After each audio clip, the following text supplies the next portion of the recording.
Where are you from? India. India. Hey.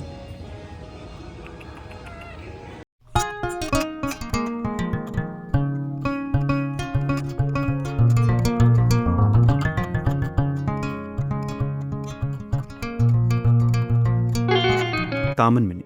If there is one place where you can understand almost every culture that makes up Indonesia, this is the place. Officially known as Taman Mini Indonesia India or simply TMII, it's often described as a miniature Indonesia. Just like we sometimes say Little Kerala, the very meaning of Taman Mini Indonesia is Miniature Indonesia. I came to Jakarta on a short business trip. On my last day, I had about 4 hours free before leaving, and this was one place I absolutely wanted to visit. Because of the limited time, I couldn't shoot as much footage as normally would have liked. This place is spread across nearly 150 hectares of land. The idea was originally conceived by Siti Hartina, the wife of former Indonesian President Suharto. Construction began in 1970 and the park was officially opened to the public in 1975. The goal was simple but ambitious, to create a place where people could experience Indonesia's culture, traditions, architecture and heritage all in one location. TMI is located in East Jakarta. The entrance ticket costs around Rp 25,000 on weekdays and Rp 35,000 on weekends, which is less than 200 Indian rupees. I booked a taxi to Grab to get there. The driver paid the vehicle entry fee at the gate, and that amount was simply added to the final bill. We came here directly after checking out from the hotel, so we were carrying our luggage with us. As soon as we arrived, one of the volunteers kindly showed us where the lockers are located. Unfortunately, luck wasn't on our side on that day, and we couldn't get a locker, so we ended up carrying our luggage throughout the visit. One thing I immediately noticed was the number of cats around the park. They are everywhere, and surprisingly, every single one of them seemed friendly. Our first stop was the Indonesian Museum. This museum is a great place to learn about the country's history, heritage, art, and culture. Inside, you'll find ancient artifacts, traditional clothing, exhibits showcasing the lifestyles of various ethnic communities, and countless examples of Indonesian craftsmanship. Unfortunately, video recording wasn't allowed inside. The wood carvings and the architectural details alone are worth admiring. Even around the museum, there were several cats roaming around. In front of the building, there is also a beautiful pond filled with fish.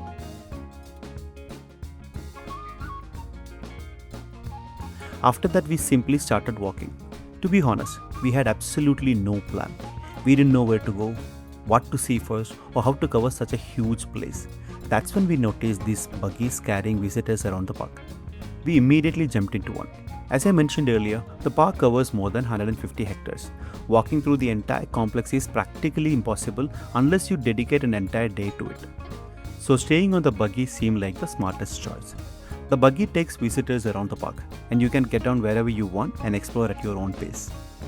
Indonesia is made up of more than 17,000 islands. Showcasing the cultures of all those regions is no small task. TMI has done this by dividing the park into sections representing different provinces and regions. Traditional houses, clothing, customs, and the architectural styles from across the country are displayed here. One thing I noticed was many of the traditional houses are built on raised platforms. This is mainly to protect them from flooding and other environmental challenges. In front of every section, you'll find the signboards indicating which region it represents. For example, there are separate sections for Southern Sumatra, Northern Sumatra, East Kalimantan, West Kalimantan, Molucca, Sulawesi, Java, and many others. The differences in architectural styles are very clearly visible. Each section can be explored in detail, but because of the time constraints, we couldn't spend as much time as we would have liked. Honestly, there is enough here to keep you occupied for an entire day. One thing that really impressed me was how well maintained everything is. Especially when you compare many tourist destinations back home in India, the cleanliness here stands out immediately. I didn't see a single plastic cover lying around. Neither the visitors nor the staff seemed to litter. Everything goes into designated dustbins. Even in Jakarta's busy market areas, like the famous M Block, you rarely see garbages lying around. Cleanliness seems to be something people genuinely care about here. Apart from the cultural villages, there are also numerous museums inside the complex. There is an energy museum, an architecture museum, a Komodo dragon museum, a transportation museum, and many more. In short, if you arrive here in the morning, you can easily spend the entire day exploring without getting bored.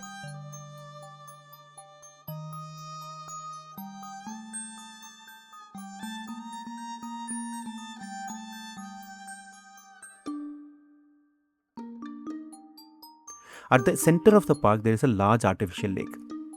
Several traditional boats and watercraft are displayed here, and the visitors can also enjoy boating activities. One interesting thing I noticed throughout the park was the writing. At first glance, everything looks like English, but when you try reading it, it feels different. It's similar how we write Malayalam using English letters. Indonesia's official language, Bahasa Indonesia, uses a Latin alphabet, the same 26 letters used in English. Apart from that, Indonesia also has traditional scripts such as Javanese, Balinese, and Lontara. Since the country has hundreds of languages, using the Latin script makes communication much easier across regions. TMII isn't about traditional houses and museums. The park also features places of worship representing different faiths, including Buddhist temples, Hindu temples, churches, mosques, and Chinese temples.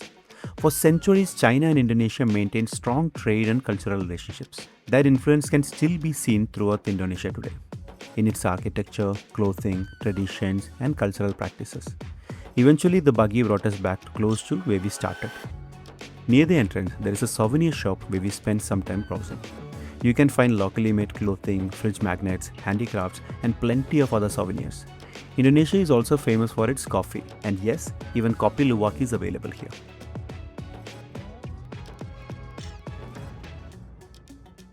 From there, I headed towards the mosque.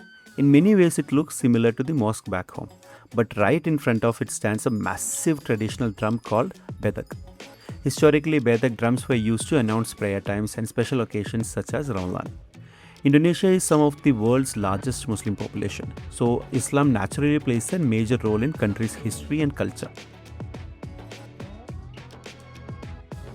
Right next to the mosque stands the Hindu temple. At the entrance, there is a phrase written, Om Swastiastu. It translates roughly to, May God bless you. The temple happened to be undergoing extensive cleaning and preparation for what appeared to be an upcoming celebration. Visitors are required to remove their footwear before entering. The carvings throughout the temple are incredibly detailed. One thing that caught my attention was seeing the priest dressed in simple t-shirt rather than the traditional attire I'm used to seeing back home. Hello, where are you from? India. India. Okay. Are you Hindus? No. Or perhaps he was not a priest at all, maybe just one of the people managing the temple. Several visitors were busy taking photographs around the temple grounds. I believe the main deity might have been Lord Vishnu, although I'm not entirely sure. Since I was running short on time, I didn't stay there for very long. Outside the temple, several people were still busy with cleaning activities. Right next to the temple is a church. Before reaching the main church building, there is an open prayer hall. The church itself is simple and peaceful. One difference I noticed was, unlike many churches back home, there wasn't a crucifix depicting Jesus on the cross. Apart from that, everything felt familiar. Rows of benches for kneeling, an open Bible, candles, and a calm atmosphere for prayer. What makes this even more interesting is that the temple, church, and the mosque all stand next to each other in the same row. Directly opposite them is the Confucian temple. The signboard reads Kalantang Kon Miao, a traditional Chinese temple. Across Southeast Asia, temples like these often incorporate elements of Confucianism, Taoism, and Buddhism. They serve not only as a places of worship, but also as a community centers where people honor their ancestors, respect nature, and practice meditation. As you enter, you'll see numerous statues, though I couldn't identify many of them. Climbing the stairs brings you into a main hall, where the statue of Confucius stands prominently at the center. The windows and doors are covered with intricate carvings. There are beautifully crafted chairs featuring dragon designs, areas for lighting in scene, and a large ceremonial bell similar to those we found in monasteries in places like Ladakh. Even the ceiling has been decorated beautifully with the tiles.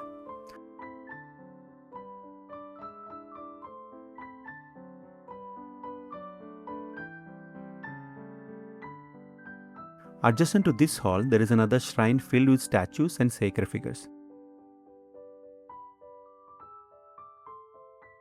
From there, while heading back towards the souvenir shop, I came across a miniature temple structure in the middle of the park.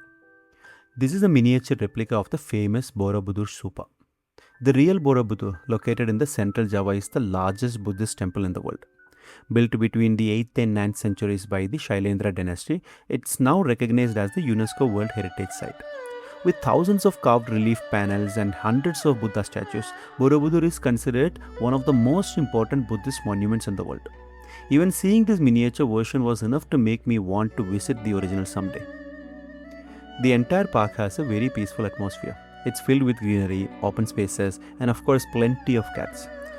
Finding a place like this right in the middle of the bustling city like Jakarta is honestly quite remarkable.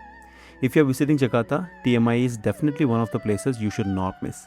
Few places offer such a complete introduction to Indonesia's history, culture, religious harmony, diversity, art, and heritage. Indonesia is not just a collection of thousands of islands, it's a beautiful meeting point of different stories, cultures, belief, and traditions. And if you want to experience that story in a single day, then Taman Mini Indonesia Indah is a place you absolutely must visit. So, I'll see you again in the next video. Windu sandhikkum varaikkum, vanakkam.